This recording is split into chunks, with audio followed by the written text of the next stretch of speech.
wabarakatuh. Perkenalkan, nama saya Sylvia Agustini, NIM 260-116 dari Program Studi Ekonomi Pembangunan Fakultas Ekonomi Universitas Negeri Padang.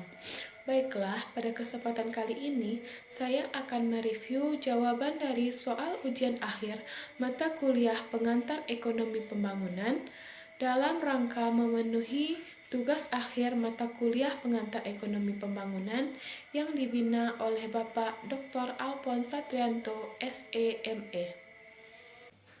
Baiklah, yang pertama saya akan membahas mengenai 5 tahap pertumbuhan ekonomi menurut Rostow. Yang pertama, tahap masyarakat tradisional. Menurut Rostow, masyarakat tradisional merupakan masyarakat yang fungsi produksinya masih terbatas. Syarat-syarat dan ciri tahap masyarakat tradisional. Yang pertama, fungsi produksi terbatas cenderung bersifat statis, yaitu kemajuan berjalan sangat lamban. Cara produksi masih primitif dan tingkat produktivitas masyarakat rendah. Yang kedua, struktur sosial bersifat hierarki, yaitu kedudukan masyarakat tidak berbeda dengan nenek moyang mereka.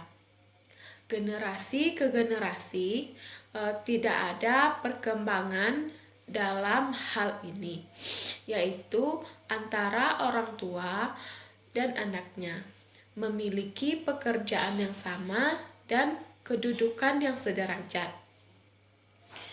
Yang ketiga, kegiatan politik dan pemerintahan di daerah-daerah berada di tangan pemilik tanah yang paling luas.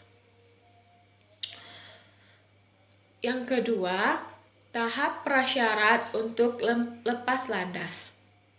Tahap ini merupakan tahap transisi di mana masyarakat mulai untuk mempersiapkan diri agar mencapai pertumbuhan ekonomi dengan menggunakan kekuatan sendiri. Syarat-syarat dan ciri dari tahap prasyarat untuk lepas landas. Yang pertama, tersingkirnya hambatan-hambatan yang menghalangi proses pertumbuhan ekonomi. Yang kedua, tabungan dan investasi efektif dan meningkat dari 5% sampai 10% dari pendapatan nasional atau lebih. Yang ketiga, berkembangnya industri-industri baru dengan pesat dan keuntungan yang ditanam untuk membuat pabrik baru. Yang keempat, sektor modern dan perekonomian dengan demikian menjadi berkembang. Yang kelima, dalam pertanian, teknik baru juga tumbuh. Pertanian menjadi usaha komersial untuk mencari keuntungan dan bukan sekedar untuk konsumsi. Yang keenam, adanya perubahan-perubahan yang cukup mendasar di bidang ekonomi, politik, sosial budaya, dan sistem nilai. Yang ketiga, tahap tinggal landas. Tahap tinggal landas merupakan tahap di mana perekonomian mampu tumbuh dan berkembang dengan kekuatan mandiri. Syarat-syarat dan ciri dari tahap tinggal landas. Yang pertama, berlakunya kenaikan dalam penanaman modal yang produktif dari 5% atau kurang menjadi 10% dari produk nasional neto atau NNP. Yang kedua, berlakunya perkembangan satu atau beberapa sektor industri dengan tingkat laju perkembangan yang tinggi. Yang ketiga, adanya atau segera terciptanya suatu rangka dasar politik dan kelembagaan yang bisa menciptakan perkembangan sektor modern dan eksternalitas ekonomi yang bisa menyebabkan pertumbuhan ekonomi terus terjadi. Yang keempat, tahap menuju kedewasaan. Tahap kedewasaan adalah tahap di mana masyarakat sudah secara efektif menggunakan berbagai teknologi modern pada hampir seluruh sektor kegiatan produksi. Syarat-syarat dan ciri dari tahap kedewasaan. Yang pertama, pendapatan nasional selalu diinvestasikan kembali sebesar 10% sampai 20% untuk mengatasi persoalan pertambahan penduduk. Yang kedua, sektor ekonomi ditentukan oleh teknologi, kekayaan alam, dan kebijakan pemerintah. Yang ketiga, pergantian sektor ekonomi lama ke sektor ekonomi baru. Yang keempat, kegiatan produksi menggunakan teknologi modern. Yang kelima, tahap konsumsi tinggi. Tahap konsumsi tinggi adalah tahap di mana meningkatnya belanja jasa, terutama yang berkaitan dengan kemakmuran serta proporsi ketenagaan di bidang jasa yang tinggi. Syarat dan ciri tahap konsumsi tinggi. Yang pertama, angkatan kerja memiliki jaminan yang lebih baik. Yang kedua, tersedianya konsumsi bagi rakyat yang semakin memadai. Yang ketiga, negara mencari perluasan kekuatan di mata dunia. Selanjutnya, saya akan membahas mengenai penyebab terjadinya peralihan tenaga kerja dari sektor tradisional ke sektor modern adalah agar pembangunan ekonomi terjadi dengan terakumulasinya modal, dan pembentukan modal bergantung pada surplus kapitalis. Proses peralihan tenaga kerja dari sektor tradisional ke sektor modern. Lewis mengawali teorinya dengan pernyataan tegas bahwa teori klasik mengenai penawaran buruh yang benar-benar elastis dengan upah subsisten dan benar-benar terjadi di sektor negara terbelakang. Lewis mengatakan bahwa buruh terampil hanyalah suatu kesulitan semu, kesulitan sementara yang dapat digeser dengan pemberian fasilitas latihan bagi pekerja tidak terampil. Tenaga kerja dari sektor tradisional mendapatkan upah sekadar cukup untuk hidup atau subsisten, sehingga buruh atau tenaga kerja tradisional bersedia bekerja di sektor modern di mana tingkat upah tidak lebih rendah daripada produk rata-rata pekerja di sektor subsisten.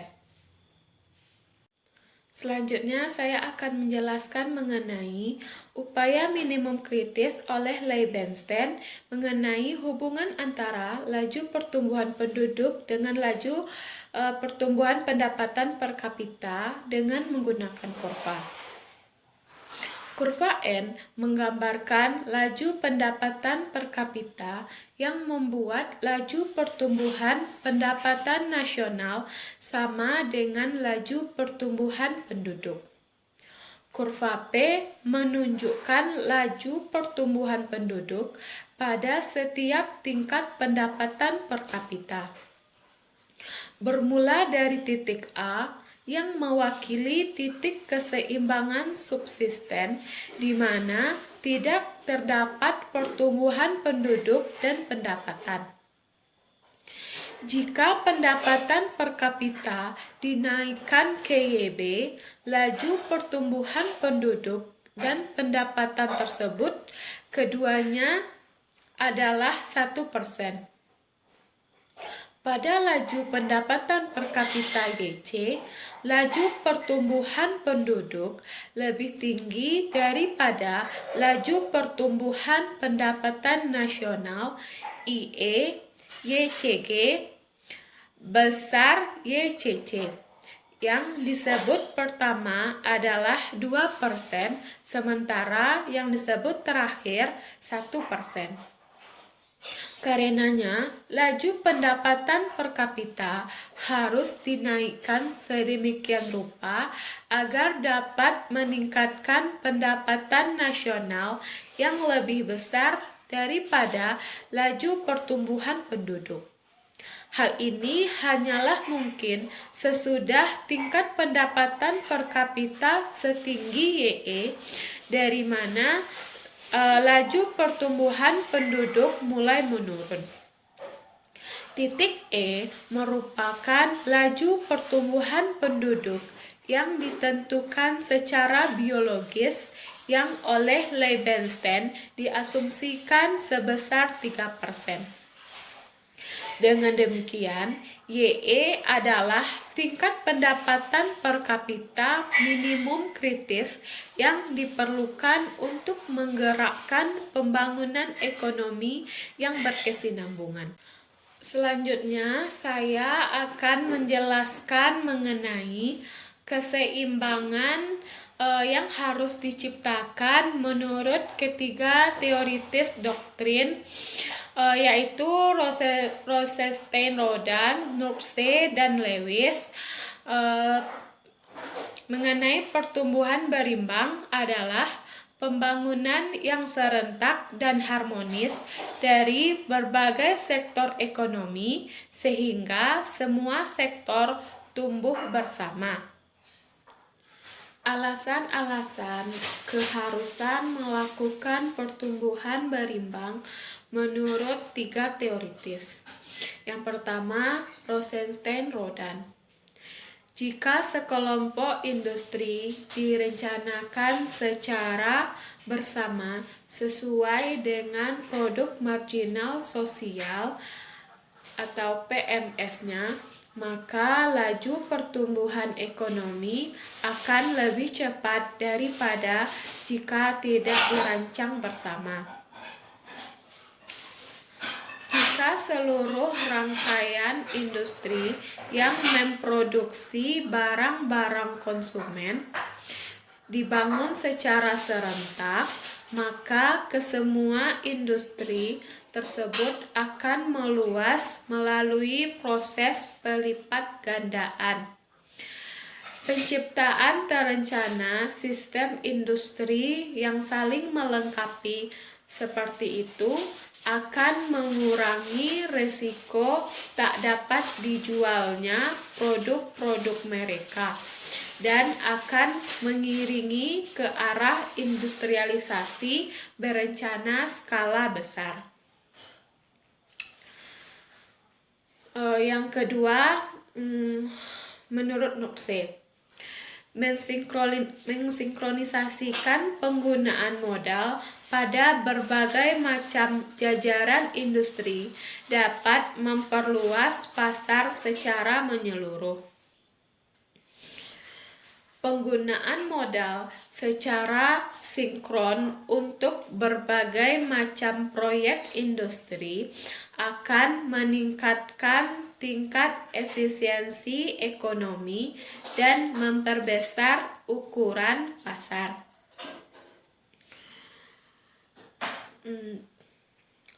Nukse berdalih bahwa fasilitas overhead sosial dan ekonomi harus diciptakan mendahului permintaan guna merangsang dan mendukung berbagai sektor ekonomi. Nukse melihat pertumbuhan berimbang adalah fondasi kuat untuk perdagangan internasional dan juga suatu cara untuk mengisi kekosongan pada batas luar (periphery). Yang ketiga, menurut Lewis, di dalam program pembangunan, semua sektor ekonomi harus tumbuh secara serentak untuk menjaga keseimbangan yang tepat antara industri dan pertanian serta antara produksi untuk konsumsi dalam negeri dan produksi untuk ekspor. Selanjutnya, saya akan menjelaskan mengenai pengertian dari rangkaian investasi konvergen dan rangkaian investasi divergen. Yang pertama, rangkaian investasi konvergen. Rangkaian investasi konvergen adalah proyek yang mengambil ekonomi eksternal lebih banyak daripada yang diciptakan. Selanjutnya, rangkaian investasi divergen adalah proyek yang menciptakan ekonomi eksternal yang lebih besar dibandingkan dengan yang mereka ambil. Selanjutnya, saya akan menjelaskan mengenai strategi menimpangnya perekonomian, mendahulukan modal overhead atau kegiatan langsung produktif mendalam menciptakan pembangunan ekonomi. Menimpangkan perekonomian melalui model overhead sosial atau MOS. Model overhead sosial diartikan sebagai terdiri dari jasa atau pelayanan pokok yang tanpa itu kegiatan produksi primer, sekunder, dan tersier tidak dapat berfungsi. Ke dalam MOS ini termasuk investasi di bidang pendidikan, kesehatan masyarakat, perhubungan, angkutan, dan bidang lainnya yang menyangkut hajat orang banyak, seperti penerangan, air, tenaga pengairan, dan sistem drainase. Investasi yang besar di bidang MOS akan mendorong investasi swasta di belakang hari di bidang kegiatan langsung produktif atau KLP. Sebagai contoh, penyediaan tenaga listrik dengan lebih murah dapat mendorong berdirinya industri kecil. Investasi secara tidak langsung menumpang pertanian, industri, atau perdagangan dengan mempermudah berbagai masukan yang mereka gunakan atau dengan menurunkan biaya. Investasi swasta di bidang KLP tidak dapat terdorong kecuali jika investasi di bidang MOS menyediakan jasa yang lebih murah atau baik. Jadi, pendekatan dalam pembangunan ekonomi ialah membuat ketidakseimbangan ekonomi sedemikian rupa sehingga merangsang investasi berikutnya di bidang KLP. Seperti dikatakan Hirschman, investasi di bidang MOS dianjurkan bukan karena akibat langsung pada output akhir, tapi karena ia memungkinkan dan nyata mengundang masuknya investasi di bidang KLP. Beberapa investasi MOS bahkan dibutuhkan sebagai prasyarat bagi investasi di bidang KLP.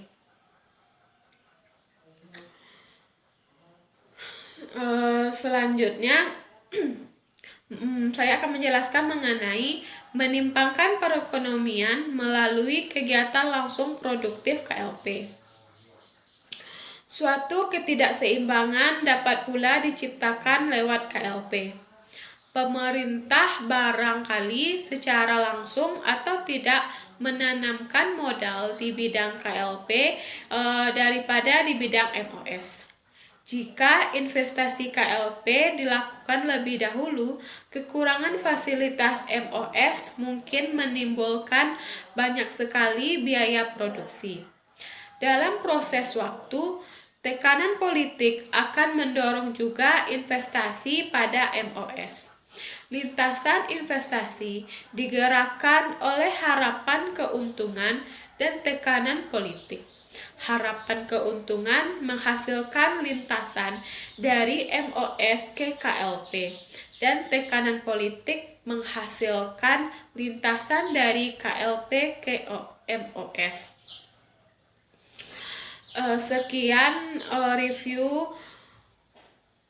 review jawaban ujian akhir pengantar ekonomi pembangunan dari saya. Mohon maaf apabila terdapat kesalahan kata dalam menyampaikan materi. Terima kasih. Akhir kata, Assalamualaikum warahmatullahi wabarakatuh.